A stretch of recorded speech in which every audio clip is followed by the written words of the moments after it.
গণভোটের রায় বাস্তবায়নের দাবিতে এবার রাজপথে বড় আন্দোলনে নামছে জামাতে ইসলামী সহ ১১ দলীয় ঐক্য।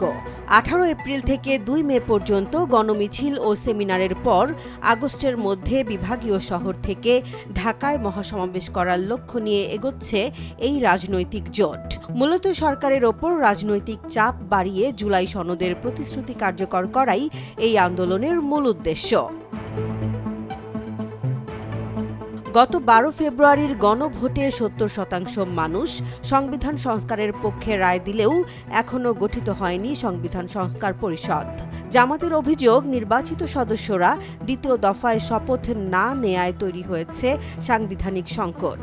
বিএনপি জুলাই সনদে স্বাক্ষর করলেও এখন তারা প্রতিশ্রুতি ভঙ্গ করছে, এমন দাবি তুলে মাঠের কর্মসূচিতে সক্রিয় হচ্ছে বিরোধী এই জোট।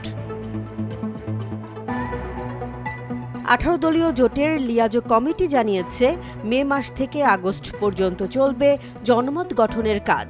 দাবি আদায় না হলে সেপ্টেম্বর বা অক্টোবর থেকে আরও কঠোর কর্মসূচির পরিকল্পনা রয়েছে তাদের। একদিকে সংসদে সরব থাকা, অন্যদিকে রাজপথে সমান্তরাল চাপ তৈরি করে নিজেদের সাংগঠনিক শক্তি প্রদর্শনের প্রস্তুতি নিচ্ছে তারা। রাজনৈতিক বিশ্লেষকদের মতে, বিএনপি ও জামাতের এই বিপরীতমুখী অবস্থান দেশের রাজনীতিতে নতুন মেরুকরণ তৈরি করছে। ঈদুল আজহা ও বর্ষার পরই চূড়ান্ত আন্দোলনের রূপরেখা স্পষ্ট হতে পারে। সরকারের সাড়া না মিললে রাজপথের এই লড়াই শেষ পর্যন্ত কোন দিকে মোড় নেয়, এখন সেটিই দেখার বিষয়। জেসমিন জাহান, নিউজ ডেস্ক, জনবাণী।